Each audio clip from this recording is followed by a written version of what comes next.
je propose qu'on commence. Je vais présenter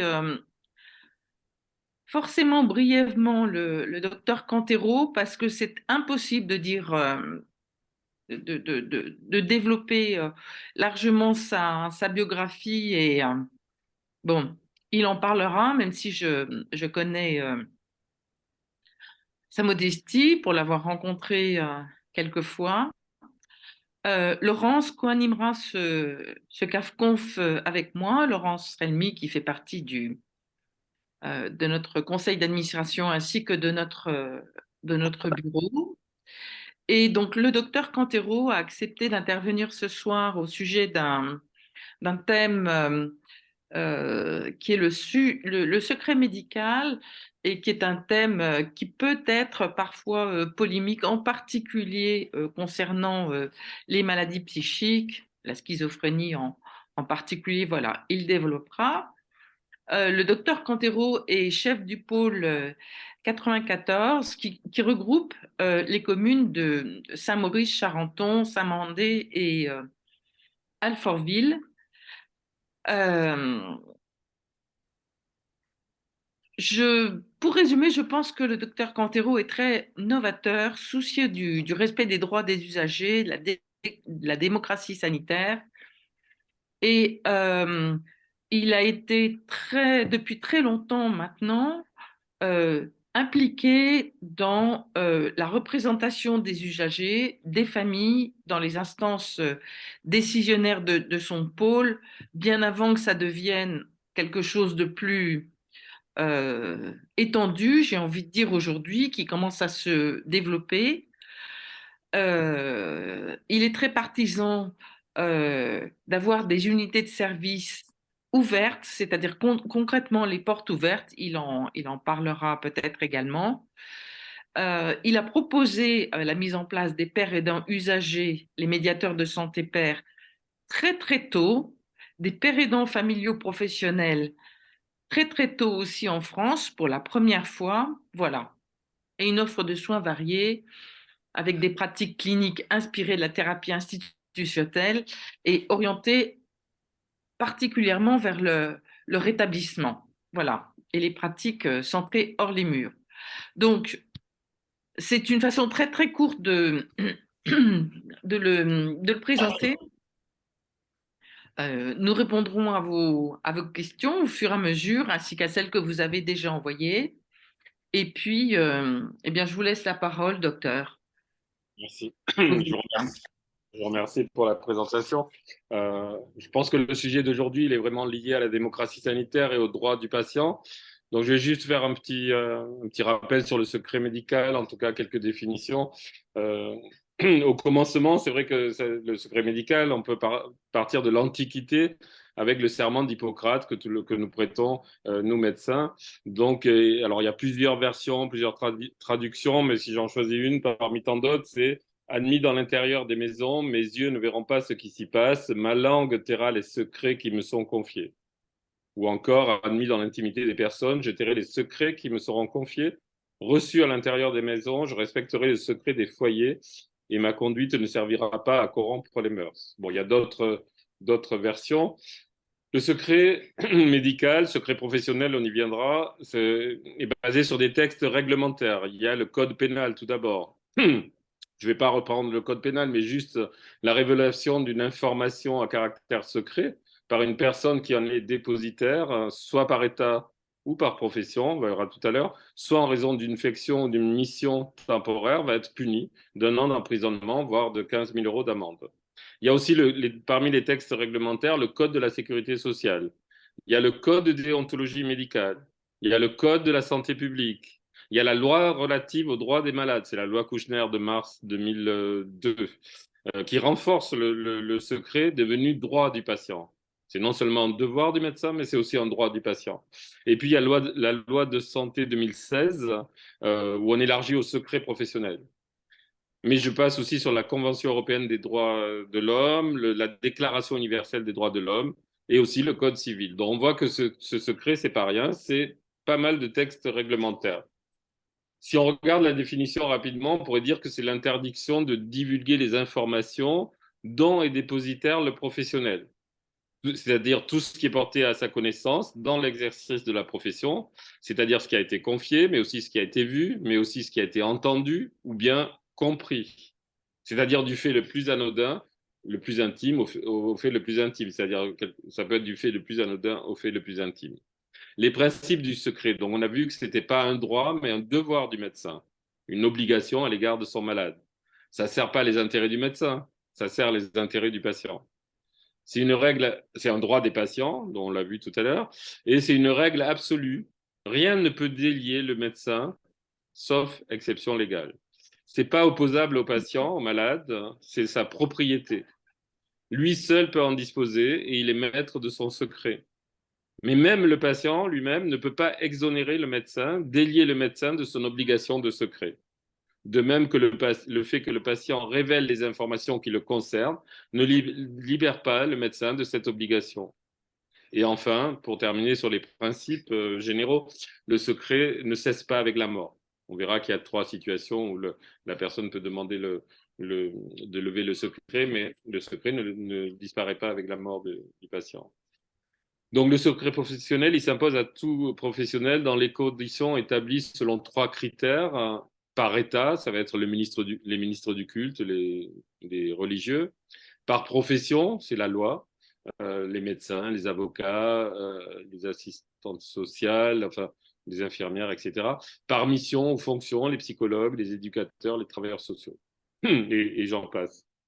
Il s'impose à tout professionnel de santé ainsi qu'à tous les professionnels qui interviennent dans le système de santé, dans les établissements, mais aussi dans le réseau de santé ou tout autre organisme participant à la prévention et aux soins, toute autre personne en relation de par ses activités avec ces établissements ou organismes. Donc là, on voit que ça, on élargit le secret médical au secret professionnel.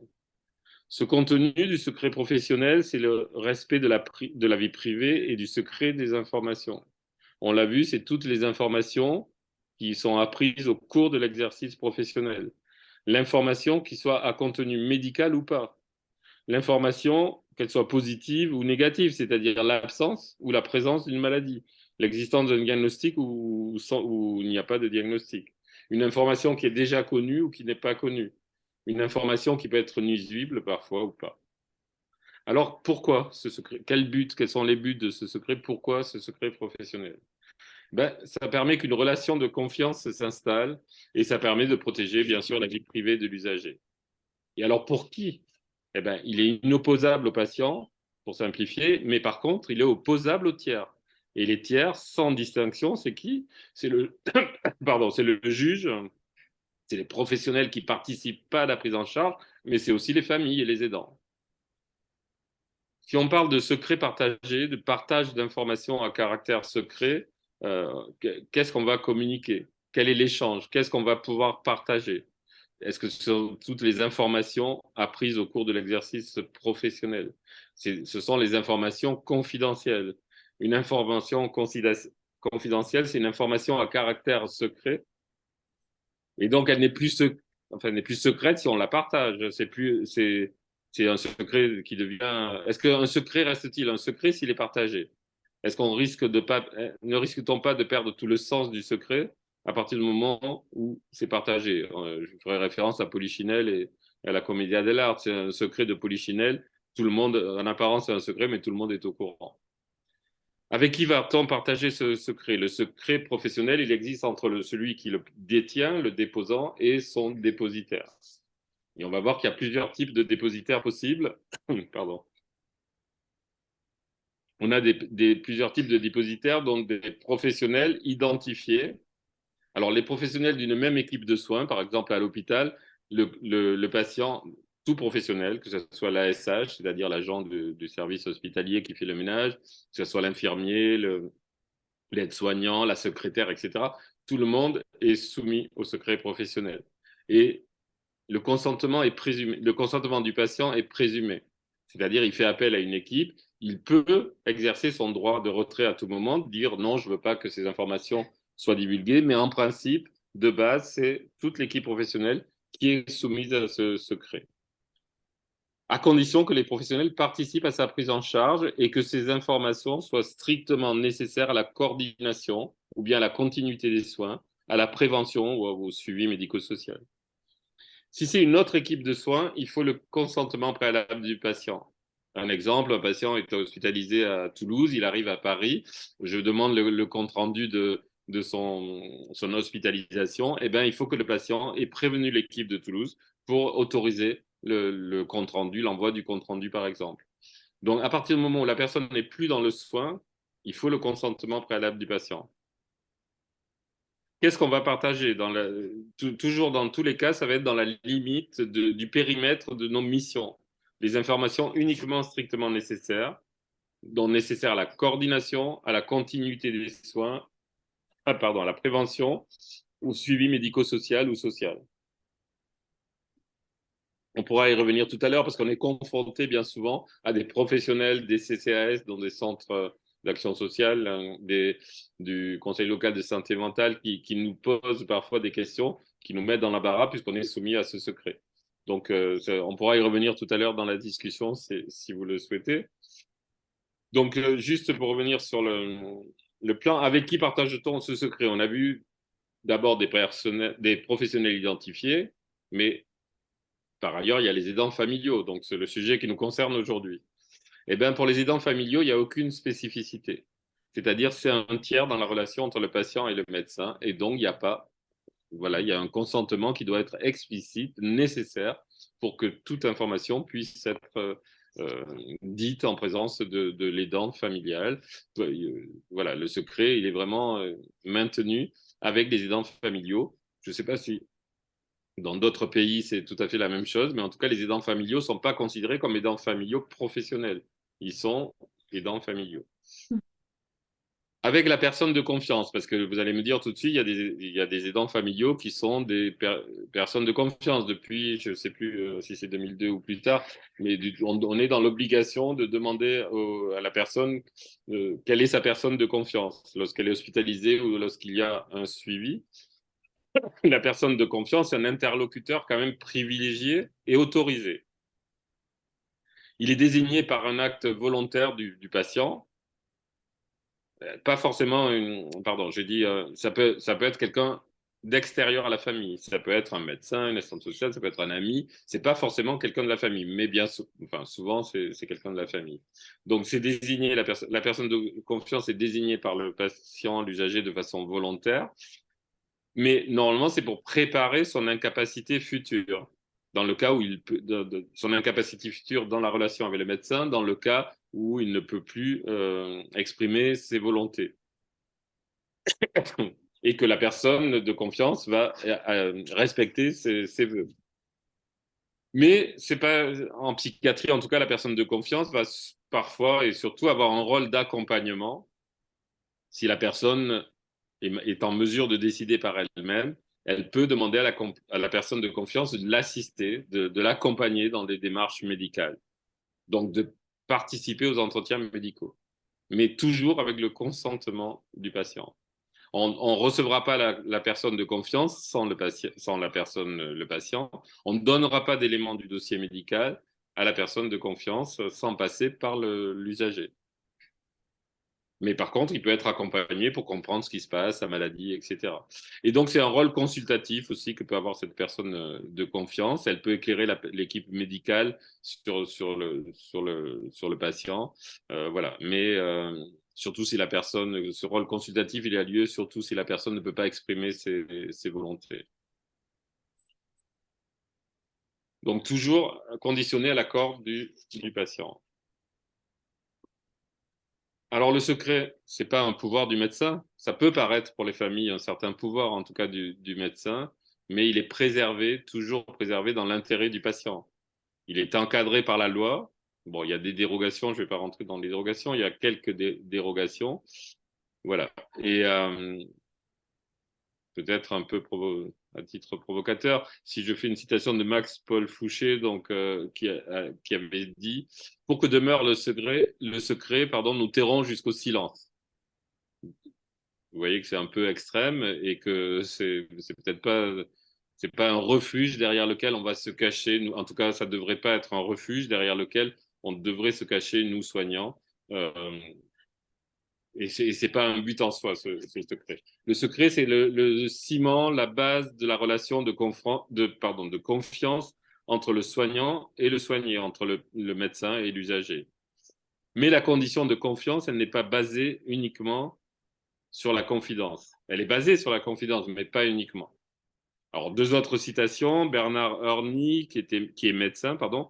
Il n'y a pas de soins de qualité sans confidence, de confidence sans confiance et de confiance sans secret.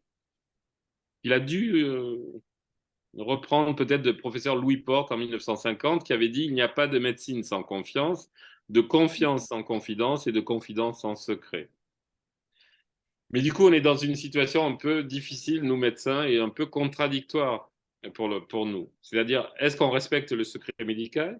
On respecte la confidence, c'est-à-dire ne pas trahir la confiance. Mais en même temps, il y a une nécessité pour nous, bien souvent, de communiquer dans l'intérêt du patient. C'est-à-dire communiquer pour informer tous les personnels, soignants et non soignants, et les familles et autres, pour apporter les meilleurs soins.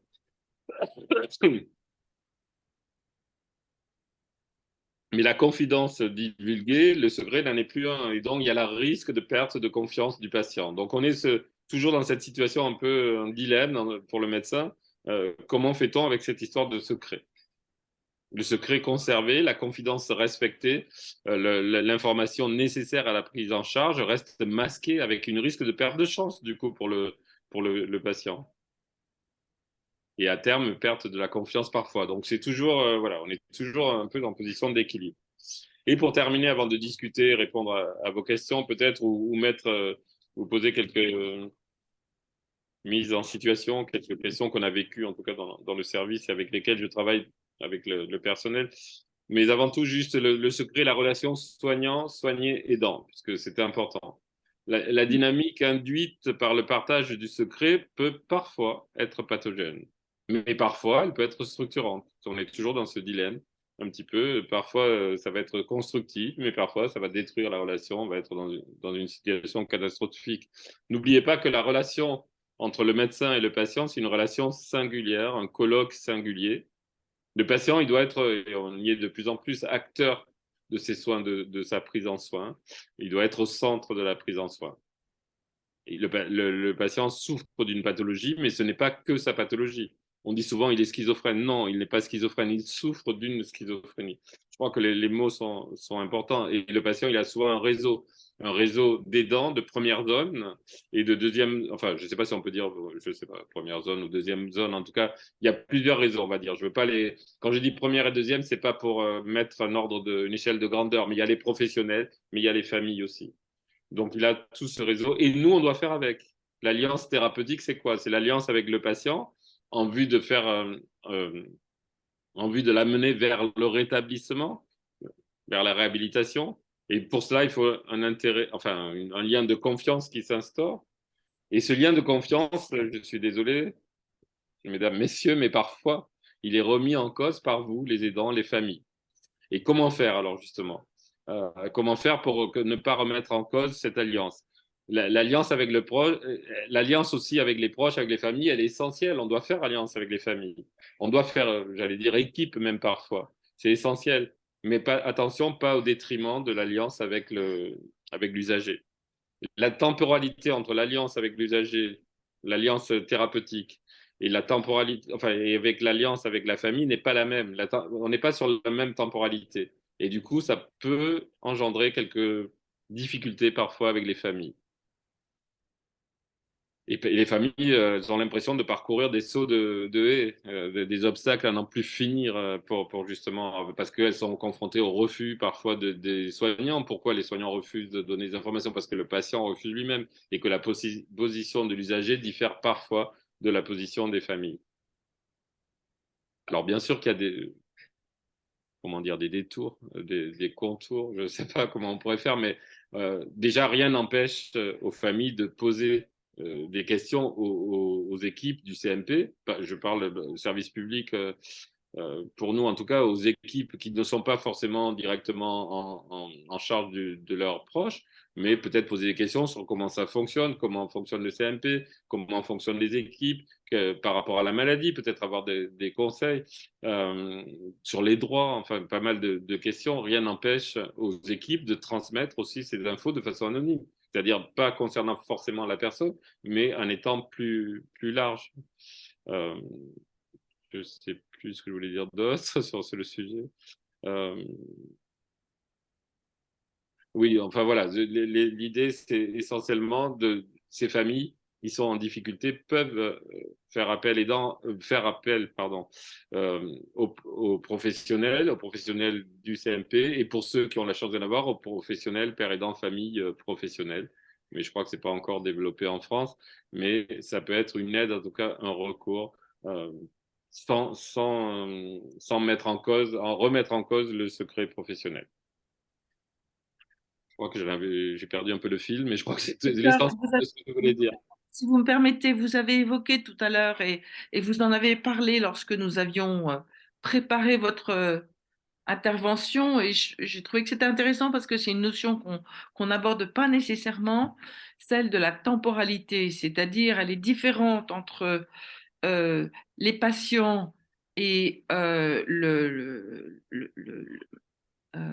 le médecin, l'équipe médicale qui l'entoure, qui s'occupe de lui, et puis les parents, les proches qui sont souvent des parents, en particulier au début d'une pathologie, mais pas nécessairement, parce qu'on comprend bien que les parents sont impatients d'avoir à la fois des réponses et aussi des solutions. Euh, Ça, c'était une première chose. Et puis, euh, une deuxième question aussi qui nous avait été soumise et que je me permets de vous donner en même temps sur un sujet complètement différent. Est-ce que vous faites une différence quant au secret médical vis-à-vis des patients majeurs ou pas? Alors, nous, on n'a que des patients majeurs sur le CMP. Mais c'est vrai que votre question, c'est pour les mineurs ou pour les majeurs, nous, Oui, enfin, ma pratique professionnelle, ce sont avec des majeurs uniquement. d'accord. Je Très sais que bien. la loi a changé pour les mineurs. C'est vrai que la situation est différente pour les mineurs, mais en même temps, on doit respecter si le mineur demande un secret par rapport à sa famille. On doit essayer de le convaincre de pouvoir en parler avec sa famille, mais on doit, dans un premier temps, le respecter, effectivement. J'ai pas trop sur les mineurs, je suis pas trop compétent pour pouvoir répondre à vos questions, en tout cas. Euh, Et la temporalité, donc? j'ai pas entendu, pardon. La temporalité, le sujet Oui, de la la temporalité? temporalité, c'est un sujet qui revient très souvent, effectivement, puisque un patient, une personne, un malade, un patient arrive dans le service, et c'est vrai qu'au départ, enfin parfois en tout cas, le patient nous demande ne souhaite pas qu'on soit en contact avec la famille, ne souhaite pas qu'on crée cette alliance au départ, même si on explique que c'est important, et parfois ça prend du temps avant que la personne accepte qu'on puisse se réunir avec la famille. Et c'est en ce sens que je disais que pour nous, la temporalité, la première chose, c'est l'alliance avec le patient. C'est ça c'est de cela dont va dépendre l'observance, la compliance aux soins, c'est-à-dire le fait qu'ils viennent, enfin, qu'ils prennent son traitement, qu'ils viennent au CMP, etc. Et avec la famille, c'est parfois compliqué. Et compliqué en ce sens que la famille voudrait tout savoir tout de suite, voudrait recevoir, et on le comprend hein, tout à fait. C'est pour ça que j'ai mis en place dans le service des pères aidants aussi famille professionnelle. Un exemple, le patient refuse qu'on vienne, enfin qu'on prenne contact avec sa famille. La famille était inquiète, c'est normal. Donc il a une injection tous les mois au CMP, juste une mise en situation. La famille appelle le CMP pour savoir si le patient est venu faire son injection. Et ben là, il va y avoir sûrement une réponse qui va être compliquée, puisque les soignants vont dire secret professionnel, je ne peux pas vous dire s'il est venu ou pas parce qu'on veut garder l'alliance d'abord avec le patient. Donc c'est vrai que c'est ce que je disais tout à l'heure, c'est un peu, on est en porte-à-faux, puisqu'en même temps, ça serait intéressant voilà, c'est un dilemme, puisque peut-être si la famille sait qu'il n'est pas venu, elle pourra lui dire de venir, et donc ça va améliorer la prise en soin. Mais on risque de perdre l'alliance avec le patient et du coup, qu'il disparaisse dans la nature. Donc c'est vrai que c'est toujours compliqué. Alors oui, c'est ça que je voulais rajouter tout à l'heure, j'avais perdu le fil, ça me revient. On peut toujours enfin, contourner, c'est peut-être pas contourner, mais ou détourner, je sais pas, ou faire un détour. Il y a les familles qui peuvent appeler les CMP et j'ose espérer qu'ils soient bien reçus, enfin, j'ose espérer qu'ils seront bien reçus, qu'ils puissent poser des questions, enfin voilà, qu'ils puissent avoir des réponses. Et puis il y a ce qu'on appelle, alors moi j'aime pas ce terme, mais on est en train d'y travailler en tout cas dans notre secteur, les directives anticipées ou les mesures anticipées. Il m'arrive avec des patients, et encore récemment, un patient qui a arrêté ses traitements, voilà, avant, quand il était plutôt stable, on avait discuté, j'avais rencontré la famille puisqu'il a accepté, et l'idée c'était, monsieur Untel, si vous arrêtez le traitement, votre frère est là, est-ce que vous me permettez de le prévenir, de l'appeler, de mettre, et ça c'est noté dans le dossier, il est d'accord, et du coup j'ai pu me permettre, le patient n'est pas venu au CMP, et là j'ai pas enfreint le secret pour moi, puisque le patient était d'accord, ça faisait partie des directives anticipées, enfin des mesures anticipées, et du coup j'ai appelé le frère voilà, pour le prévenir qu'il n'était pas venu, du coup voilà, ça a amené à la discussion, il est revenu, il n'a pas fait pour autant l'injection, mais il est venu, il vient toujours au CMP, il y a un lien qui est resté là. Donc, je pense qu'il y a des façons de penser aux directives anticipées. C'est important, en tout cas, je pense, pour les familles aussi, d'inclure les familles dans ces directives anticipées, des mesures anticipées, pardon. Je voudrais me permettre un petit commentaire. Bien sûr. Dans un document de la Haute Autorité de Santé qui s'intitule L'outil pour l'amélioration des pratiques, il y a un schéma qui porte sur l'alliance thérapeutique. Vous avez des flèches qui tendent vers l'alliance thérapeutique du patient, des soignants de l'équipe et puis le projet thérapeutique individualisé. Vous avez effectivement une partie, donc moi je considère comme partie prenante, qui est la famille, l'entourage, mais il n'y a absolument pas de thérapeutique. Donc elle est bien présente, cette partie-là, famille, entourage est présente, mais effectivement, elle n'est pas, il n'y a pas de fléchage qui permettent de se dire qu'elle fait partie aussi de l'alliance thérapeutique. Donc, elle est mise, effectivement, elle est présente, mais on ne sent pas que c'est une partie prenante. Donc, vous, qu'en pensez-vous par rapport à ce que vous avez quand même innové au niveau de votre structure et de votre pôle? C'était haché, Parce que vous avez innové quand même par j'ai pas tout entendu. Mais rapport ça a coupé à carrément. cette partie-là de la famille et de l'entourage. Vous ne m'avez pas entendu? Non, ça a coupé. J'ai des bribes de phrases, mais j'ai pas tout entendu. Ça coupe et là, vous êtes figé sur l'image. Je vous vois. Est-ce que tu veux que je reprenne, Laurence? Parce que j'ai le... Peut-être deux ou trois. La connexion est meilleure chez vous. On ne m'entend pas? Oui. Enfin, moi, en tout cas, j'ai du mal. Si j'ai Alors, bien en fait, compris.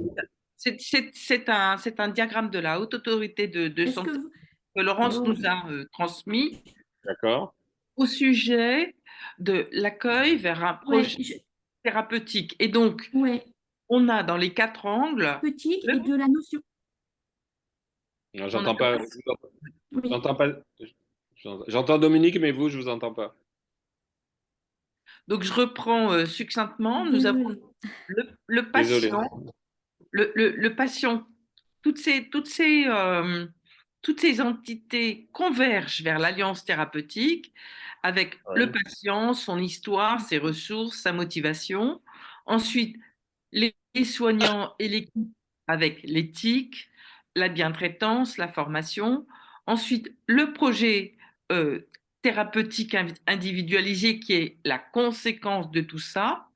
Mais Oui. il existe aussi la famille et l'entourage, donc cette dynamique familiale avec ses attentes qui ne convergent pas dans cette présentation D'accord. vers le projet thérapeutique. Voilà.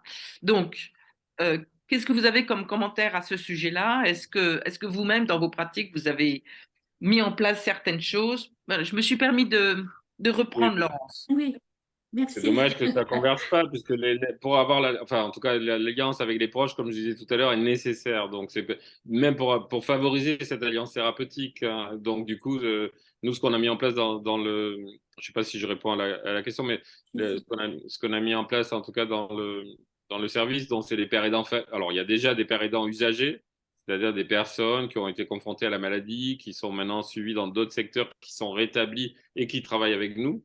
Et donc, qui favorisent le droit des usagers, qui nous permettent de mieux, enfin, oui, de parler différemment, de changer de paradigme au niveau de la psychiatrie, et puis les pères aidants familles professionnels avec Marie et Pascal qui sont en ligne, mais les pères aidants familles professionnelles, peut-être, en tout cas, qui est une innovation, bon, ça existait déjà au Canada, et qui sont là justement pour favoriser cette alliance. On s'aperçoit, mais c'est Marie qui en parlerait mieux que moi, hein, et Pascal, on s'aperçoit que cette alliance thérapeutique, en tout cas, elle peut être favorisée par la père aidance croisée, c'est-à-dire les familles, les pères aidants familles professionnelles, le père aidant usager qui rencontre une famille et un patient, par exemple, et qui mettent en place, voilà, qui se rencontrent et ça facilite pour le patient sûrement la compliance aux soins et pour la famille le rétablissement de la famille, parce qu'on ne parle pas souvent du rétablissement de la famille, mais lorsque le patient souffre, la famille souffre,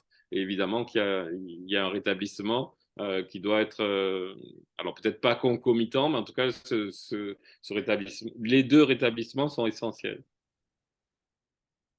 Je ne sais pas si c'est ça que vous attendiez, mais... Oui, oui, tout à fait, docteur. Oui, tout à fait. Après, c'est vrai que les rapports avec les familles sont parfois tendus, justement, à cause de ce secret professionnel, hein. Je ne sais pas s'il y a des questions dans le... Je ne sais plus s'il y a des questions que vous m'aviez transmises, si j'ai répondu à... Pour... Où est-ce que c'est? Alors, vous avez déjà répondu à une partie des questions, mais plusieurs concernaient la frustration, j'ai envie de dire, des parents qui demandent pourquoi ils n'ont pas accès, pardon, au dossier médical de leur enfant. Et une autre question, à quel moment, dans quelles conditions le secret médical est-il néfaste pour la relation famille proche malade? Oui. Juste pour les enfants, non, non, normalement, la personne, si elle a l'autorité parentale, elle a accès au dossier médical.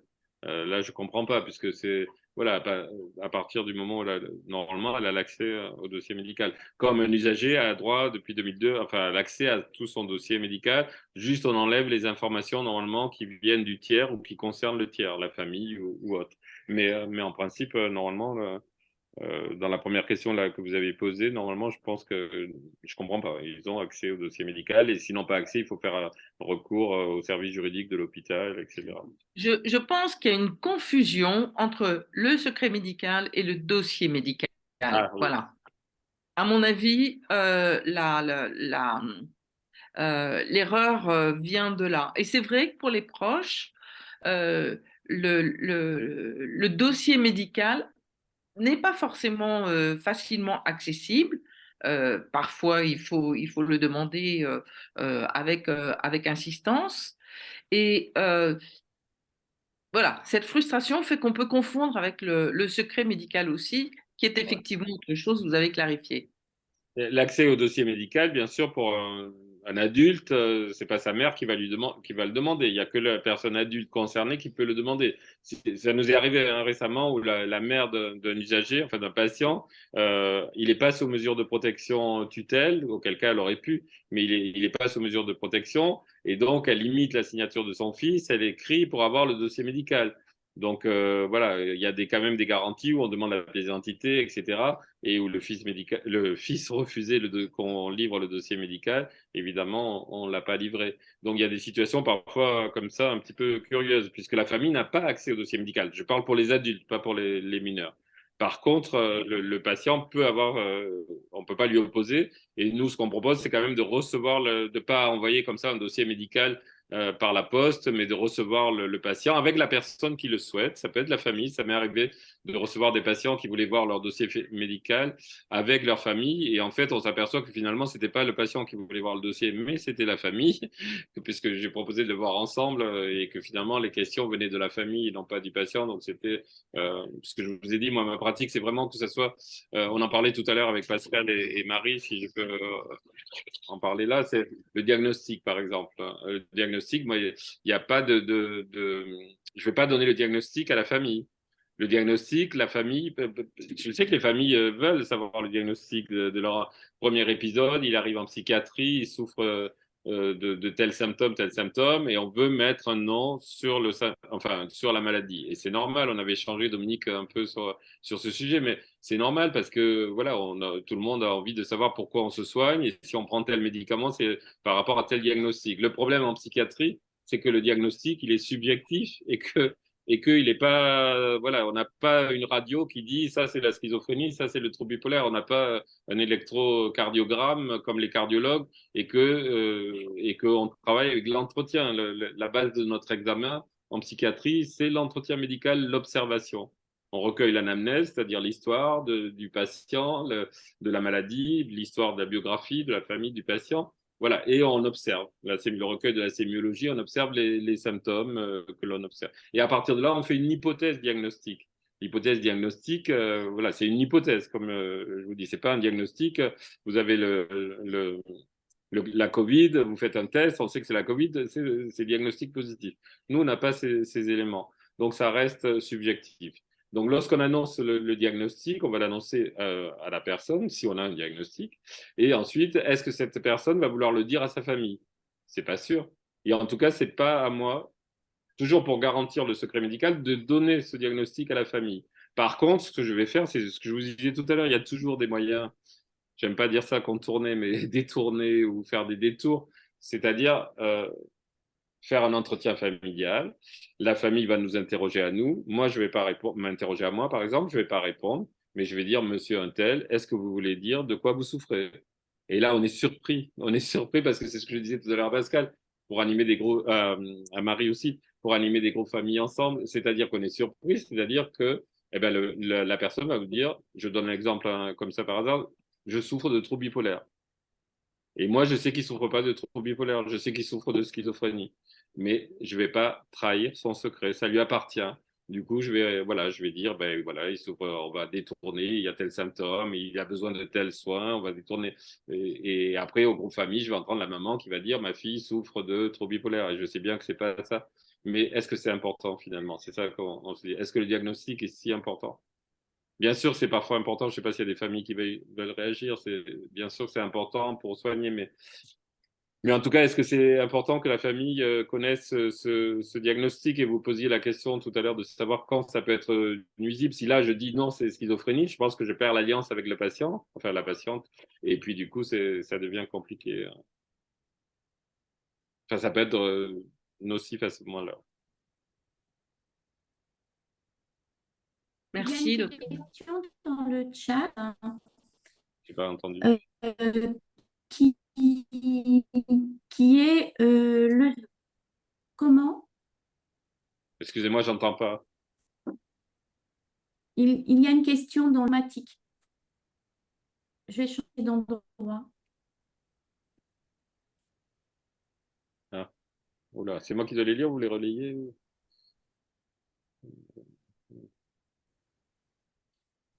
On t'a pas entendu, Non, je les Laurence. relais.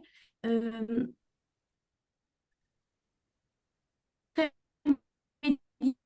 Ah, juste, médical, j'entends le pas. secret est-il... Désolée, j'ai Alors, désolée. je vais reprendre si tu permets, Laurence. Tu veux bien? Désolé, Laurence, ça coupe tout. Je sais pas pour vous, mais moi, j'entends pas ce que dit Laurence.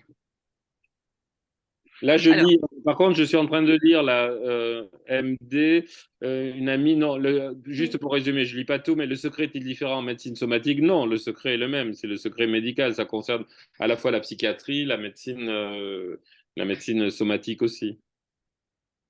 alors, ce que nous dit cette auditrice dans son commentaire, c'est que euh,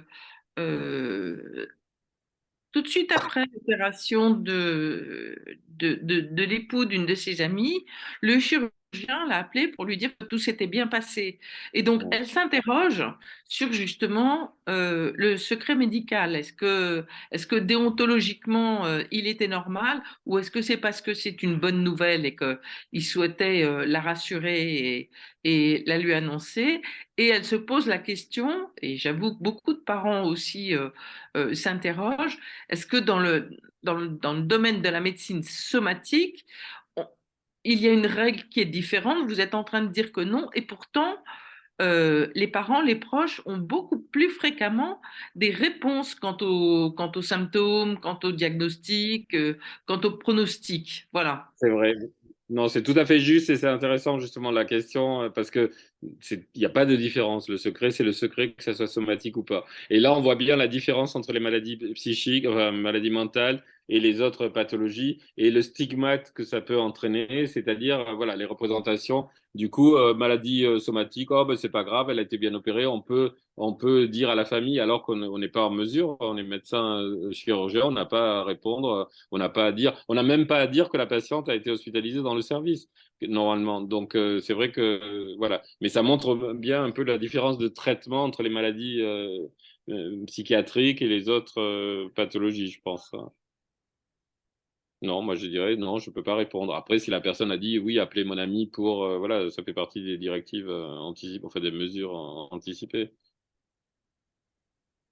Oui, donc la règle est la même. Ah Laurence, oui, je te laisse poursuivre ou bien tu... Oui, j'ai si je changé vois juste, d'endroit. Désolée, hein. excusez-moi, si je peux répondre juste, je vois Patricia que je connais, bonsoir, qui répond, qui pose une Oui. question sur les directives anticipées. Oui. Pourquoi l'entrée du patient dans le service ou quand l'état du patient le permet, ne lui demanderait-on pas d'office son autorisation pour transmettre les informations médicales à la famille? Là aussi, la temporalité diffère, c'est-à-dire que oui, c'est vrai qu'on demande. On peut demander au patient, et c'est ce que on fait, et c'est ce que je fais, ça va vous étonner, Patricia, mais puisqu'on se connaît, mais c'est ce que je fais effectivement, mais pas forcément à l'entrée à l'hôpital. Ça peut se faire quand le patient plutôt est stabilisé. Et oui, ça peut faire partir des questions. Et là, parfois, voilà, il peut y avoir le refus. Je donnais l'exemple d'un patient, pourtant que je suis depuis, je suis arrivé depuis 10 ans, je crois à peu près. Euh, Même plus, peut-être, qui est plus du tout hospitalisé, qui est stabilisé, mais qui refuse toujours que que je rencontre sa famille et j'y arrive pas. Et il refuse et finalement j'ai dû expliquer, la mère appelée tout le temps au CMP. J'ai rencontré par hasard lors de nos journées de pôle euh, la mère qui est venue se présenter en me disant mais pourquoi vous me répondez pas? Et j'ai pu lui expliquer bah, écoutez je suis désolé. Je suis ravi de vous rencontrer, mais votre fils refuse et c'est pour ça que je peux pas vous. Voilà. Et ça fait 10 ans, et ben je rame encore, puisque depuis 10 ans, il refuse toujours que je me mette en contact avec sa mère. Et je respecte ça. Voilà, c'est dommage parce que j'aurais bien aimé rencontrer la famille, voilà, que j'avais adressé au père aidant en famille, mais ça n'a pas donné suite. Et c'est, voilà, c'est dommage. On n'y arrive pas toujours, mais ça fait partie des questions qu'on peut poser, pas forcément à l'entrée, mais qu'on essaye de poser. Il y a eu une question que nous avons reçue préalablement à cette réunion. En cas de non-accord du patient à toute interférence des proches entre lui et ses soignants, que peuvent faire les proches en cas de nouvelle crise pour alerter les soignants avant que la crise ne dégénère davantage? Est-ce que son alerte bénéficie aussi du secret médical ou bien au nom de la transparence et de l'alliance avec le patient, son alerte va être connue de ce dernier au risque d'alourdir le climat familial? Est-ce que ça va alourdir vraiment le climat familial? Tout dépend quel est l'intérêt. Moi, je pense que si la personne, la famille est inquiète par rapport à une crise, soit elle appelle le CMP en prévenant les soignants, les infirmiers référents ou d'autres de l'équipe qui va transmettre au médecin qui le suit et qui pourra sûrement agir. Est-ce que ce médecin va dire que la famille était inquiète? Moi, je pense qu'à un moment, il faut dire les choses et que là, pour le coup, on parlait de secrets aujourd'hui, il faut éviter les secrets familiaux. Je pense qu'à ce moment-là, il faut arriver à pouvoir. Je comprends les craintes de la famille, mais pouvoir arriver à exprimer que la famille était inquiète. Pourquoi elle est inquiète? C'est parce que l'enfant ou le fils allait mal. Souvent, ce qu'on explique à la famille, en tout cas, ce que j'essaie de faire dans la pratique, c'est Ça nous arrive tout le temps, on reçoit le patient. Et puis, moi, il m'arrive de recevoir en premier temps le patient tout seul et ensuite, en deuxième temps, avec la famille. Et puis, on finit, on termine, on a dit des choses. Moi, je crois que c'est terminé. Le patient sort et là, la famille commence à fermer la porte en disant, docteur, est-ce que je peux vous voir tout seul? J'ai quelque chose à vous dire. Donc, je rappelle le patient en disant, non, on peut pas. L'idée, c'est justement tout ce que vous pourrez dire. Nous, on est là après pour essayer de travailler ce qui va être dit. Je sais que ça peut paraître parfois compliqué quand les familles ont peur ou quand il y a... Mais au contraire, moi, je pense que ça ne peut qu'améliorer le climat familial. Mais après, voilà, il faut être, voilà, il y a peut-être des situations pour lesquelles on va peut-être pas le dire parce qu'on sait que ça va être dramatique pour la famille. Mais sinon, en principe, je pense qu'il vaut mieux. C'est pareil pour l'histoire. Je crois pas que ça a été soulevé aujourd'hui, mais l'histoire il y a souvent cette réflexion, ah, vous êtes bien pour nous appeler pour signer le tiers, mais quand il s'agit de demander des informations, vous n'êtes plus là, vous vous cachez derrière le secret. Je le disais tout à l'heure un peu en citant Fouché. Ça nous arrive souvent. Et c'est vrai que parfois, il faut laisser la famille enfin, de côté, pas au sens péjoratif du terme, mais laisser la famille de côté et demander un péril imminent lorsque la personne doit être hospitalisée sans son consentement et que la famille ne, pour pas mettre la famille en danger ou en tout cas pas, quand la famille est trop vulnérable ou en tout cas se sent vulnérable ou se sent fragile par rapport à la situation ou persécutée. Si la famille est le persécuteur du patient, il vaut mieux éviter la famille et appeler les urgences en disant voilà, monsieur Untel va arriver, surtout pas, ne faites pas appel à la famille pour signer le tiers. Demandons un péril imminent. Je sais que c'est là aussi un détour, un contour. Voilà, c'est peut-être pas ce qu'il faut faire, mais en tout cas, ça permet de mettre à l'abri la famille et de mieux partir, pardon, sur de meilleures bases avec à la fois la famille et le patient, du coup. Je comprends. Il y a une question aussi très, très particulière. Pourquoi n'est-il pas possible qu'une personne différente du psychiatre de notre fils malade nous reçoive pour nous donner des informations pratiques quand notre enfant adulte qui habite chez nous doit sortir de l'hôpital? Pourquoi n'est-on pas prévenu? Même question si on est le frère ou le coloc habite seul. Si par exemple, il a perdu ses clés, donc voilà. Que pensez-vous par rapport à ces situations-là hein, qui sont très, très pratiques et qui sont vécues par rapport justement à cette approche secret médical, alliance thérapeutique? Une personne différente, si je relis la question, peut Oui. donner des informations pratiques. C'est ce que je disais tout à l'heure. On peut donner des informations pratiques au CMP ou à l'hôpital sans que divulguer d'informations concernant la personne elle-même. Par contre, si la personne habite chez ses parents ou doit sortir de l'hôpital, en principe, enfin, moi, il me semble que c'est du bon sens, là, du coup, pour le coup, de pouvoir envisager la sortie avec la famille et non pas faire sortir comme ça la personne sans que la famille soit prévenue. C'est Mm. au-delà du. Enfin, on va Mm. pas passer un coup de fil, votre fils sort, mais peut-être voir avec la personne comment, en principe, dans des situations, ça devrait se passer comme ça. Il y aurait des cas exceptionnels où la personne va nous dire non, je veux pas que vous préveniez ma famille, mais à nous, médecins, soignants, voilà, de dire, mais écoutez, vous habitez chez eux, moi, je ne peux pas faire autrement, on va faire ensemble, mais d'essayer de récupérer ces situations. C'est vrai que ça me paraît un peu, enfin, inadmissible, hein. Mm. Êtes-vous pour ou contre que les proches, la famille ou les parents, quand la personne habite, le patient habite avec sa famille, ses parents, est-ce que vous êtes pour ou contre que, il puisse accompagner le proche lors de consultations, que ce Oui. soit dans le cadre psychiatre libéral ou au sein de l'hôpital? Est-ce que vous êtes pour ou contre? Parce qu'il y a des psychiatres, a priori, qui ne sont pas pour la venue des parents lors de consultations. Alors, je vais être entre les deux, c'est-à-dire, OK, oui, je trouve que c'est bien, pas tout le temps. Il faut que ça reste l'espace du patient. Le Mm. CRP, par exemple, c'est son espace. Il ne faut pas que la famille qui est pardonnez-moi, mais parfois est envahissante. Donc, du Mhm. coup, voilà, il ne faut pas qu'elle soit là à tous les rendez-vous. Par contre, c'est intéressant, avec l'accord du patient, de les rencontrer régulièrement. Après, la fréquence, c'est à voir selon les situations, mais moi, je pense que c'est important de les rencontrer. Et dans ces cas-là, comme je fais, enfin, moi, c'est ma pratique, mais après, Mhm. chacun est libre de faire comme il l'entend, mais il me semble que c'est important d'avoir quand même un temps seul avec le patient et ensuite le temps avec le patient et la famille. Et c'est toujours enrichissant même pour le psychiatre qui suit le patient. Et du coup, c'est intéressant pour l'usager lui-même. C'est vrai que c'est pas, voilà, il faut pas que ça soit à tous les rendez-vous. Ça n'a plus de sens si c'est tout le temps, tout le temps, tout le temps. Mais par contre, oui, je pense que c'est intéressant. Je sais pas, il y avait d'autres questions sur le papier, mais je Oui. ne sais Alors, pas si on a répondu. Ce qu'on observe, docteur, c'est que les pratiques diffèrent selon les thérapeutes. Oui, Si je peux me permettre, il y a des religions presque différentes. Enfin, le mot est exagéré, hein, je force le trait, mais certains thérapeutes sont très hostiles, nous en connaissons, euh, à accueillir les parents et d'autres, comme vous, souhaitent le faire de manière ponctuelle pour pouvoir établir un lien. Voilà. C'est peut-être pas à vous c'est vrai. de répondre, mais comment Non, se mais fait qu'il n'y ait pas une homogénéisation des pratiques?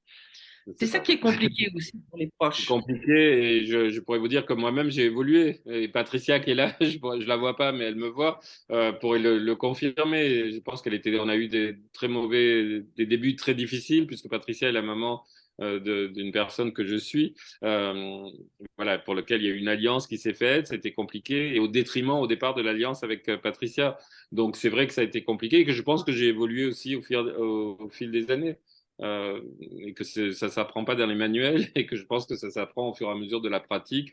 On s'aperçoit que voilà, c'est peut-être pas tout ce qu'on a appris n'était peut-être pas réel et que, enfin, n'était pas pratique ou pragmatique et que on apprend avec des familles aussi. On apprend, moi, il y a 20 ans, je travaillais pas comme je travaille aujourd'hui, c'est sûr. Il y avait sûrement des plaintes de l'UNAFAM ou je sais pas, d'associations de familles.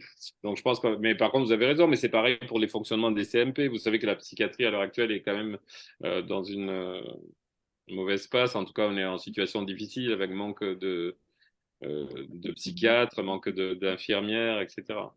Bon, on est un peu, je veux pas trop le dire, mais un peu privilégié dans mon pôle, puisque finalement, avec peu de moyens, on arrive à faire pas mal avec des personnes engagées, des médecins engagés, des psychiatres engagés, des infirmières engagées, enfin tout le personnel. Et ça, je pense que c'est un privilège que nous avons, en tout cas dans mon service à l'heure actuelle. Tout n'est pas parfait, on essaye d'améliorer, mais c'est vrai qu'en partant du droit des usagers, eh ben, c'est le droit des familles, etc., on élargit et je pense qu'on essaye de faire au mieux en tout cas. Bon, je sais pas trop s'il y a d'autres questions ou pas. Il y avait des questions sur les assurances à un moment donné. oui, absolument. Et là, dans le chat, il y a une question. Dans les phases de crise, il peut y avoir abolition du discernement et mise en danger du patient. Peut-on appliquer de la même manière le secret selon la temporalité du patient? N'y a-t-il pas moyen de renforcer l'alliance avec les familles? Oui, sûrement renforcer l'alliance, oui. Abolition de discernement et mise en danger du patient. Alors là, c'est plus, enfin, je pense qu'il faut appeler les pompiers ou le 15 et intervenir. Je pense que dans ces cas-là, s'il y a abolition de discernement, on est dans quelque chose d'urgent. On n'est plus dans la crise, je pense. On est plus dans l'urgence hein, dans ce cadre-là. Bonsoir Félix, que je connais aussi. Euh, Alors effectivement, il y avait une question. Nous avions reçu une question concernant l'assurance du prêt. Alors je vous lis la question. Dans le cadre d'un projet d'achat immobilier, l'assureur du prêt a-t-il le droit d'exiger légalement un compte-rendu d'hospitalisation alors que le généraliste et le psychiatre ont chacun rendu leur imprimé et conclu à la stabilisation? Ils sont prêts à communiquer s'ils sont contactés. Ils n'encouragent pas par ailleurs le patient à communiquer ses comptes rendus si difficile à lire pour lui. Et là, ça se complique parce que c'est vrai qu'on a Oui, parfois des patients qui souffrent de schizophrénie, trouble bipolaire, qui font un prêt et l'assureur, enfin la banque demande au patient. Le patient arrive avec un formulaire, bien souvent, qui est donné par l'assureur enfin par la banque, euh, qui est adressé normalement au médecin de l'assurance de la banque. Et dans notre cas, nous, en tout cas, légalement, en tout cas, on n'a pas à remplir ce questionnaire et parfois c'est compliqué de faire comprendre aussi aux patients. Euh, la seule chose qu'on peut faire, mais attention, voilà, ça, moi, je ne maîtriserai pas. Ça peut être à double tranchant, c'est-à-dire la seule chose qu'on peut faire, c'est juste faire un certificat médical qu'on remet au patient et non pas remplir ce questionnaire qui va au médecin. On remet au patient lui-même à sa demande, je sous-signais, voilà, à la demande de monsieur un tel, et puis à la fin, on met bien remis en main propre, et c'est lui qui va le transmettre, mais les banques s'en contentent pas forcément, c'est ça le problème, en disant qu'il est stabilisé, etc. Et parfois enfin, en étant prudent sur le diagnostic en tout cas. Mais c'est vrai que j'ai pas, l'assureur n'a pas à exiger ce compte rendu d'hospitalisation, ça c'est clair, hein, par contre. Mais par contre, il peut demander de remplir un questionnaire. C'est là où le patient est embêté, puisque nous, on va pas. Enfin, moi, en tout cas, je refuse. Je dis à mes collègues de ne pas le remplir, parce que légalement, on n'a pas le droit. Mais par contre, si le patient insiste, de faire un certificat pour dire qu'il a depuis telle année, et ça risque d'aller à l'encontre du patient. Bon, je crois que au niveau des prêts immobiliers, ça a changé un petit peu mais je suis pas très au fait sur les conditions par rapport aux maladies. Je crois qu'il y a eu des avancées par rapport au sida, mais je ne suis pas très au courant de tout ça. Mais en tout cas, non, on ne va pas donner un compte rendu comme ça. Par contre, nous, effectivement, alors toujours par rapport au secret, le patient, lorsqu'il sort, mais alors, tous les patients, lorsqu'ils sortent de notre service, mais ce n'est pas que de mon service, normalement c'est de tous les services, après il faut voir, mais lorsqu'ils sortent de tous les services, d'une hospitalisation, il sort avec sa lettre de liaison, et cette lettre de liaison, il y a tout, enfin il y a tout. Il y a un résumé, en tout cas, ce n'est pas le compte rendu détaillé de l'hospitalisation, mais c'est quand même voilà, le motif de l'hospitalisation, les symptômes qui à l'arrivée, l'évolution dans le service, le traitement à la fin, et le patient sort avec ça. Après, il le jette, il en fait ce qu'il en veut, mais il peut le transmettre à la famille. Ça peut être aussi une façon, voilà, s'il veut le montrer à sa famille, il peut. Le médecin donne à tout patient qui sort de l'hôpital cette lettre de liaison, et ça, c'est un progrès, je pense aussi. Après, il y a des patients qui le jettent, qui ne les prennent pas, voilà, c'est toujours compliqué.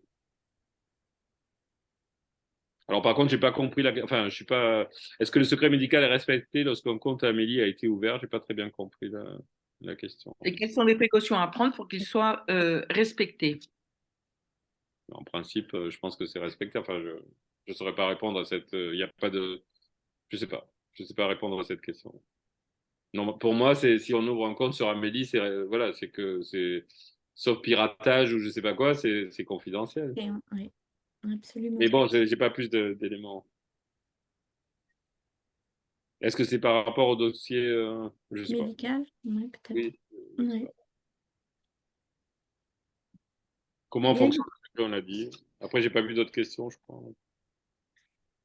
Il y avait une question que j'ai trouvée intéressante, c'était la deuxième, pardon. Comment aider efficacement son proche malade à trouver son ancrage identitaire quand aucun contact avec le praticien n'est possible? C'est ce terme ancrage identitaire. Ça veut dire quoi, ancrage identitaire? Je ne sais pas, c'est la raison pour laquelle je vous pose aussi la question, parce qu'elle m'a laissé La un personne peu est là, de ça veut dire l'interrogative. qu'elle Mais précise. c'est un terme fort, c'est une expression forte. Oui, mais justement, c'est quoi l'ancrage identitaire dans la maladie? C'est je suis schizophrène, je mets le panneau je suis schizophrène, je m'ancre dans la maladie? Ou alors c'est l'inverse, je sais pas. Parce que comme je vous disais tout à l'heure, dans toute personne qui souffre, enfin déjà, on se définit pas par sa maladie, on souffre d'une maladie, et on n'est pas que sa maladie.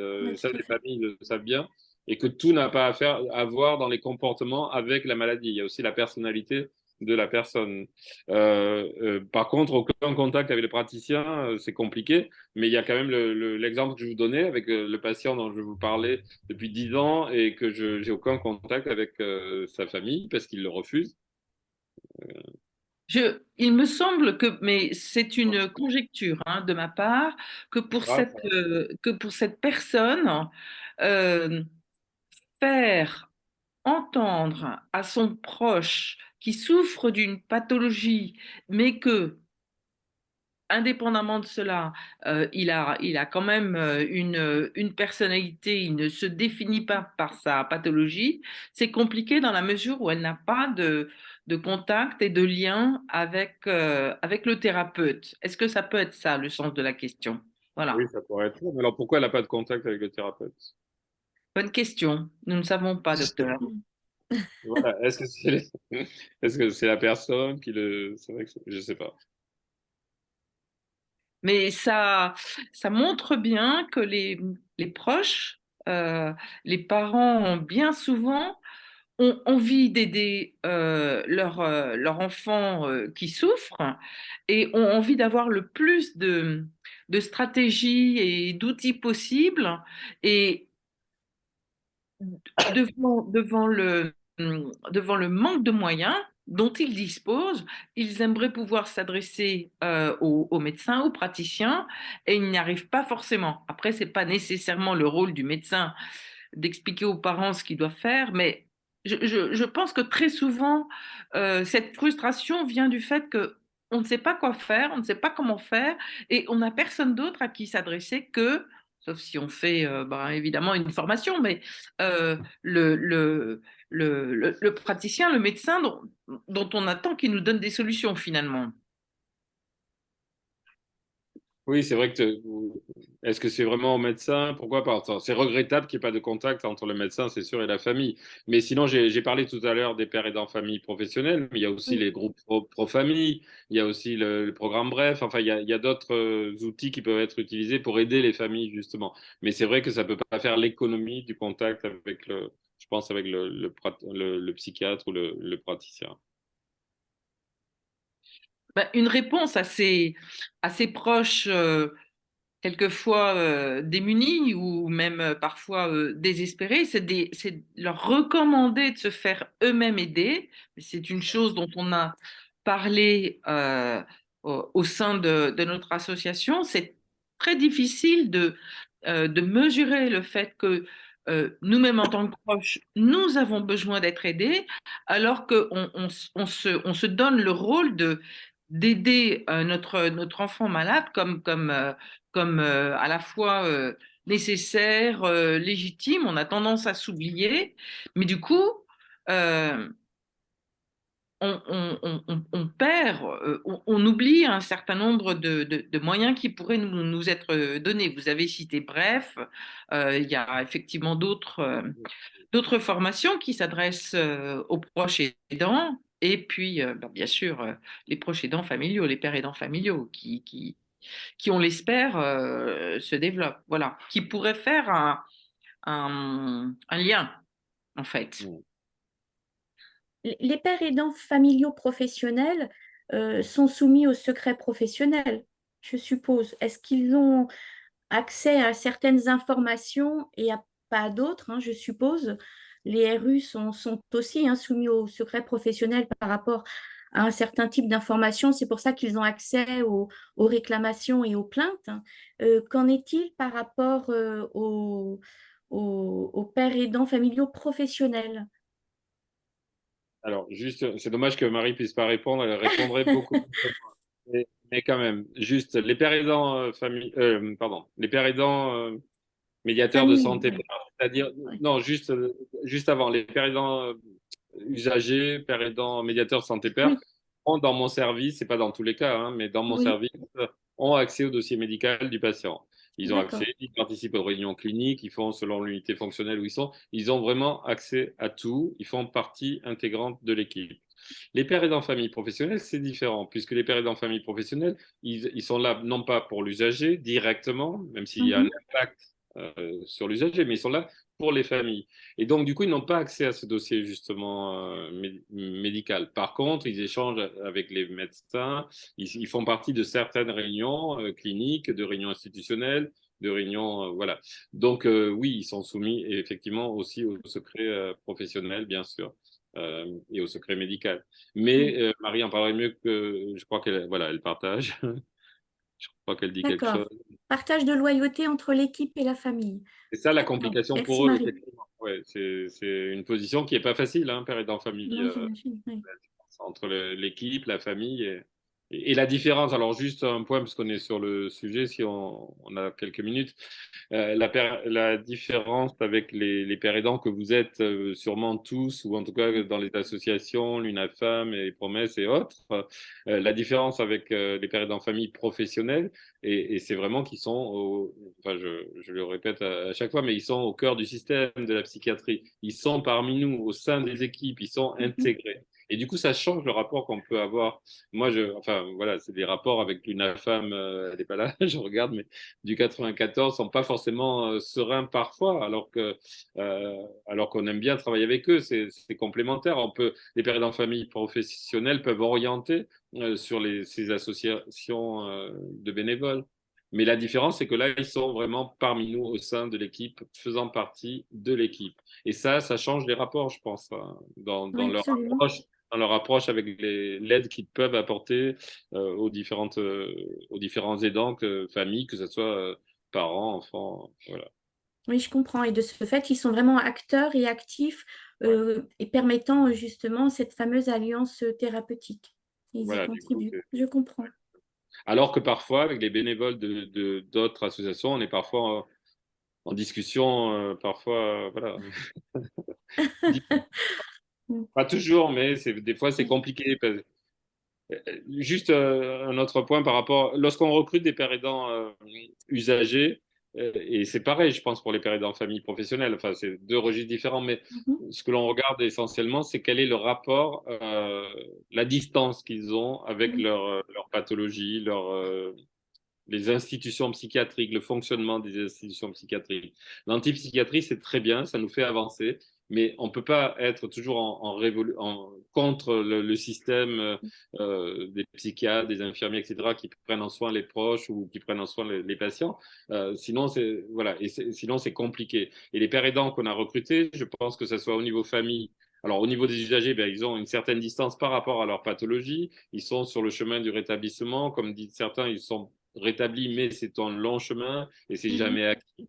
Et pour les familles, je pense que c'est aussi, comment dire, il faut qu'ils aient une certaine distance avec la psychiatrie, avec les psychiatres, avec le système de la psychiatrie. Il ne faut pas qu'ils soient en opposition frontale, même si on mhm. n'est pas obligé d'être d'accord tout le temps, on n'est pas toujours d'accord, mais voilà, ça fait avancer justement notre fonctionnement de part et d'autre, je pense.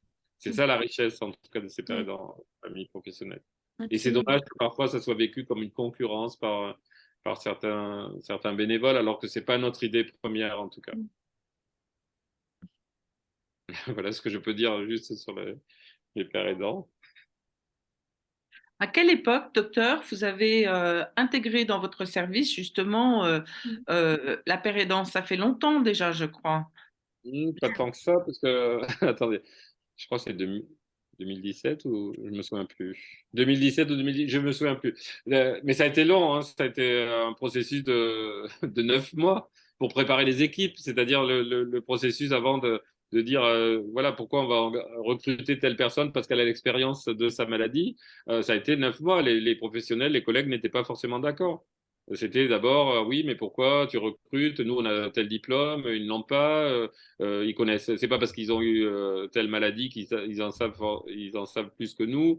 Et puis, par exemple, il souffre de schizophrénie, mais il va être confronté à des troubles bipolaires. Est-ce qu'il Oui, va pouvoir oui, répondre à ça? Voilà, il a fallu voilà des réunions et des réunions et des réunions pour rencontrer des gens qui étaient déjà recrutés ailleurs pour préparer ça. Donc, du coup, lorsque 2000 non, je dis une bêtise, c'était 2016 peut-être, je sais plus. Et du coup, 3 ans après, lorsqu'on a voulu recruter les pères aidants familles professionnelles, le terrain était déjà un peu préparé, mais pas vraiment, puisque là, c'était un pas de plus en disant, oh là là, mais qu'est-ce qui lui prend maintenant? Il recrute des familles dans le service, c'est pas possible. Du coup, mais ça a été plus facile, puisqu'il y avait eu la préparation des pères aidants usagers. Et les pères aidants familles, c'était une autre problématique, du coup, l'intégration s'est faite a été facilité par la première pérédance. Mais alors oui, juste encore si on est dans les temps, ce qu'on avait mis en place pour préparer tout ça avant, ce que j'ai pas dit, et peut-être vous l'aviez dit, je sais plus, c'était enfin pas recruté parce que cela était bénévole pour le coup, j'avais mis en place, alors j'ai plus les années, mais j'ai une mauvaise mémoire, 2016, il me semble, 2017, des représentants d'usagers vous l'avez dit, je crois, dans nos instances, c'est-à-dire des représentants d'usagers à la fois famille, c'était des représentants mhm, qui étaient nommés par l'UNAFAM, des représentants d'usagers patients que j'avais repérés parmi mes patients et qui faisaient partie d'une association d'usagers. Et du coup, ils sont invités dans nos bureaux de pôle élargis, c'est-à-dire bureaux de pôle élargis, c'est là où on prend des décisions avec les responsables d'unité, les cadres du service, et ils participent à l'élaboration du projet de pôle, puisque tous les 4 ans, on doit établir un projet de pôle. Ils ont participé à ces réunions. Ils participent aussi, donc ils ont leur mot à dire. Ils participent à nos réunions institutionnelles tous les mois sur divers sujets. Ça peut être la pérédance, ça peut être d'autres sujets, le port de la blouse blanche ou pas, les portes ouvertes, etc. Donc, ils ont facilité aussi ce recrutement de pères aidants, familles professionnelles, puisqu'ils étaient là, voilà, au cœur du système eux aussi, puisqu'ils participent à toutes ces réunions qui sont quand même des réunions clés dans les établissements. Et là, récemment, j'ai fait rentrer quelqu'un au directoire, parce que si vous connaissez un peu les fonctionnements des hôpitaux, euh, il y a le conseil de surveillance avec les politiques, la RS, etc. Il y a le directoire avec la directrice et on est 4 membres. Il y a un psychiatre, c'est moi, le président de CME, donc qui est somaticien, gériatre, une pharmacienne, et puis un autre, quelqu'un de la rééducation pour chez nous. Donc 4 personnes, la directrice, le président de CME et des invités. Mais c'est là où se prennent quand même pas mal de décisions et j'ai réussi à faire rentrer un père aidant, alors pour l'instant usagé, qui fait partie de ce directoire. Et je pense que c'est avec des avancées comme ça qu'on arrive justement à améliorer le droit des patients, la prise en charge, etc. Donc c'est tout un cheminement, quoi. C'est pas du jour au lendemain que ça s'est mis en place, en tout cas. Très bien. Voilà, c'est un petit peu. Je regarde si d'autres personnes ont des questions. Laurence, tu en as? Il y en a une qui est la difficulté de savoir dans quel sens encourager le membre de notre famille quand on ne sait pas dans quelle direction le médecin veut aller avec son patient. Comment aller dans le même sens quand on n'a pas de contact avec le médical? D'où l'importance d'avoir le contact avec le médical. Mais en même temps, dans quel sens le médecin va aller avec son patient euh, j'ai envie de dire dans quel sens le patient va aller avec son médecin aussi. C'est-à-dire, justement, en plus, c'est Patricia, vous posez la question. C'est vrai que l'idée, c'est toujours le sens, aller vers le rétablissement, vers la réhabilitation et de faire en sorte que d'éviter les rechutes et que la personne aille mieux. Et la famille est dans la même mouvance, en tout cas, elle veut aller dans le même sens. Donc, contact ou pas contact avec le médical, je pense que la famille va dans le même sens. Après, il est toujours préférable d'avoir un contact avec le médical et toujours avec l'accord du patient, je regrette, mais c'est vrai que c'est important pour favoriser cette alliance qui peut être fragile, hein. Oui, on n'a peut-être pas Oui, dit, mais l'alliance, elle est fragile. oui, tout à fait. Elle est très, très fragile, l'alliance thérapeutique. Et du coup, parfois, on marche sur des œufs. Donc, c'est assez compliqué. Ce Alors, j'ai sur quoi pas... revient cette auditrice à nouveau, c'est justement ce défaut de stratégie qu'elle ressent et que nous sommes nombreux à ressentir aussi. Et autrement dit, comment faire pour savoir quoi faire, comment faire pour avoir des outils, pour avoir des moyens, pour naturellement faire en sorte que notre proche se rétablisse le mieux possible et éviter les rechutes. Mais je ressens cette demande continuelle des proches ou des parents euh, d'avoir des moyens et d'être guidés. Hmm. Ben, c'est pour ça, je pense qu'on a mis en place ces pères aidants famille, que c'est pas forcément le médical, que peut-être les pères aidants famille professionnels, tout ce qui est mis en place autour peut être voilà, un guide ou en tout cas peut être très, très important. Euh, Pas de contact avec le médical, ça me gêne, Patricia, que vous disiez ça, mais pas de contact avec le médical, c'est-à-dire, ça dépend de qu'est-ce que c'est le médical, c'est le médecin, pas de contact direct, mais là, on revient sur le secret, on va refaire le débat. C'est-à-dire que oui, non, il n'y aura pas de contact direct entre Patricia et le médecin qui suit son fils, par exemple, hein. Sauf si le fils l'autorise, mais avec lui. Ça ne sera pas sans lui. Pourquoi? Parce que bien souvent, alors là, je vais déborder un peu, mais par rapport à la pathologie, bien souvent, en tout cas, comme je vous dis, l'alliance, elle est fragile. On sait pas trop, on essaye de la maintenir. Mais dans les symptômes de certaines maladies, il peut y avoir ce qu'on appelle dans le syndrome délirant, le mécanisme d'interprétation. Et la personne peut interpréter ce que va dire l'autre et peut être persécutée. Vous allez recevoir, je donne un exemple, pas forcément pour Patricia, hein, là je donne un exemple général. La personne apprend que vous avez discuté avec sa mère alors que lui n'était pas présent. Ça peut amener toute une construction délirante, toute une construction de mais qu'est-ce que vous avez dit, etc. Et on peut perdre le contact avec le patient. Donc je pense que là, c'est là où c'est important de toujours arriver. C'est pour ça que je dis pas de contact avec le médical. Non, ça, c'est vrai que c'est pas acceptable, mais contact avec le médical avec l'usager, avec le patient. Pas de contact avec le médical seul. Ça, oui, ben, je suis désolé, même si vous le regrettez, mais c'est pas acceptable. Patricia va m'engueuler quand je vais la voir la prochaine fois. Peut-être demain si elle vient à la journée de Paul. Puisqu'on organise, alors j'en profite pour faire passer le message, même si on n'est pas nombreux, puisqu'on Bien organise sûr. chaque année dans le cadre des semaines d'information pour les semaines d'information sur la santé mentale, on organise notre journée de Paul, donc qui a lieu à la mairie pas à la mairie, dans un local que nous faites la mairie de Saint-Maurice, et c'est l'occasion justement de montrer ce qu'on fait. On utilise le prétexte du thème de ces semaines-là chaque année pour discuter de la maladie mentale, participer à la déstigmatisation, arriver à, voilà, à rencontrer, c'est ouvert à toute la population, à tout le monde, à nos partenaires. D'habitude, on arrive à peu près une centaine de personnes qui viennent dans la journée, puisque ça dure de 9h à 16h30 par là, et ça permet d'avoir des échanges. Voilà. Le programme, je ne sais pas si vous l'avez envoyé à Promesse, je ne sais plus. Non, peut-être pas. Je ne l'ai pas vu passer, Dommage, je vais dire, ma mais secrétaire. Elle a on oublié. peut, on peut le transférer. Il est un peu C'est sur tard Zoom demain. aussi. On peut surtout en parler pour d'autres fois, pour de prochaines fois, naturellement. Et je peux vous l'envoyer, il y a un lien Zoom aussi. Donc Très voilà, bien. pour les personnes qui ne peuvent pas venir, il y a des personnes qui peuvent assister, poser des questions, pareil, dans la salle.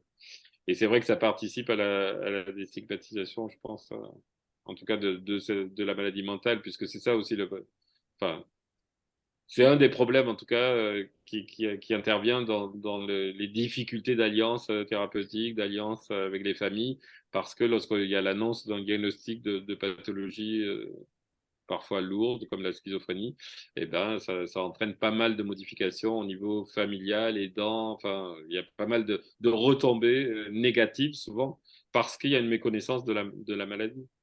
Les proches qui s'en vont, les cousins qui veulent plus voir ce cousin parce qu'il est malade. Enfin, on voit ce qu'on entend en tout cas tous les jours. Donc je Oui. pense que, voilà, c'est pour Est-ce- ça que oui, si pardon, vous avez ça coupe. du patient qui vous interpelle pour avoir des informations, que leur répondez-vous? Ils ne sont pas les parents, ils ont une autre relation. Que leur proposez-vous comme avez-vous une autre approche? À Si qui? ce J'ai pas sont entendu le les début. fratries, si c'est la fratrie, le frère ou la sœur, est-ce que vous avez une autre approche que si ce sont les parents qui vont vous interpeller sur le diagnostic? Par rapport au secret, non, ça sera la même approche. Ce sera la même approche? Alors, peut-être pas la même approche de caricature en disant ça par Oui. rapport au secret. Je veux dire, ça sera après, on parlera peut-être pas de la même façon lorsqu'on recevra le frère avec le patient. Peut-être l'approche sera un peu différente à cause de la génération aussi, de la différence de génération, et du rapport, la différence de rapport entre le frère Mhm. et de la fratrie. Mais par rapport au secret, ça sera la même chose en fait. D'accord. Et si le frère ou la sœur là, vous demande est-ce qu'il faut faire des analyses, rechercher l'ADN, etc. Je suppose que vous avez déjà eu ce genre de questions.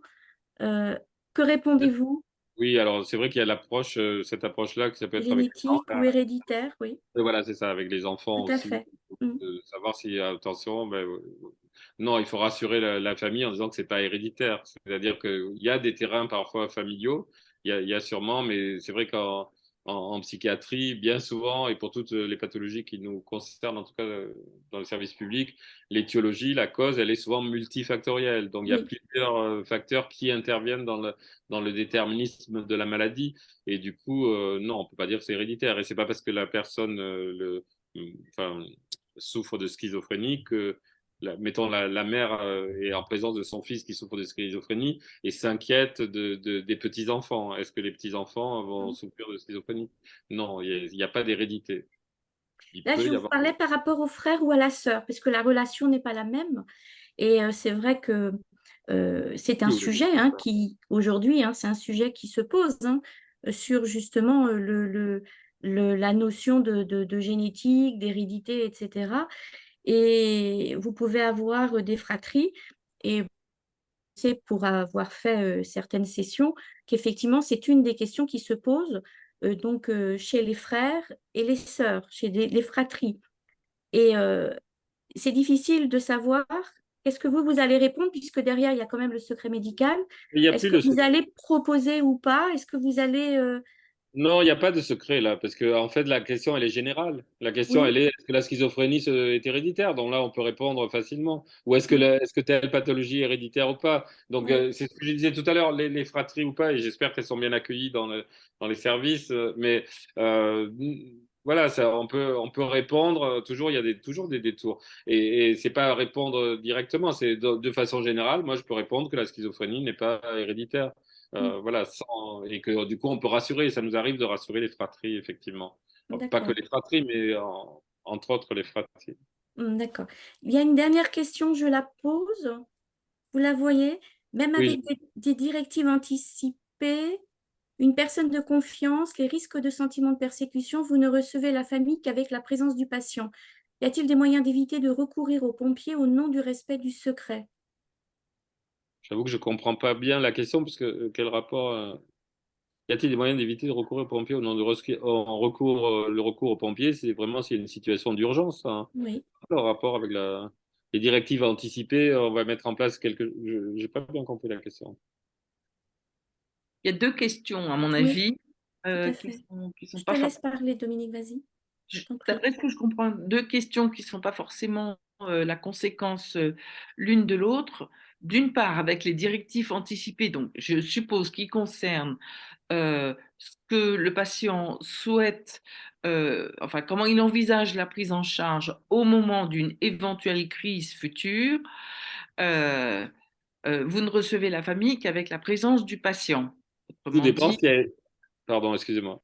Tout dépend ce qu'il y a écrit dans les directives anticipées, puisque les directives anticipées, et c'est là où c'est important, il faut que ça soit mis en place avec le patient et avec la famille. Enfin, ou si le patient le désire en tout cas. Et c'est là que ça pourra fonctionner. Du coup, ça sera écrit. On verra comment on peut mettre ça en place. Enfin, voilà. Et l'autre question pompier, je peux qui comprendre. demande si on peut éviter de recourir aux pompiers. Alors, je ne sais pas si c'est une image, une formule de style ou si c'est concrètement vraiment les pompiers au nom du respect du secret. Comme vous le dites, je pense que le recours aux pompiers, c'est en cas de crise et d'urgence. Chance, Hmm. oui. Donc, je vois pas très bien. Je peux pas répondre à ça. Je te laisse la dernière question, Laurence, et Oui, puis on c'est conclura. difficile de demander aux membres qui concernent le suivi. Ne pourrait-il y avoir une proposition de rencontre systématique faite par le médecin avec la famille, avec l'accord du patient, bien sûr? Je crois que je vais me fâcher quand je vais voir Patricia la prochaine fois.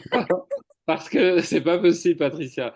Mais oui, mais bien sûr, mais c'est fait régulièrement. Après, voilà, avec l'accord du patient, mais Patricia, voilà, vous doutez on propose tout ça.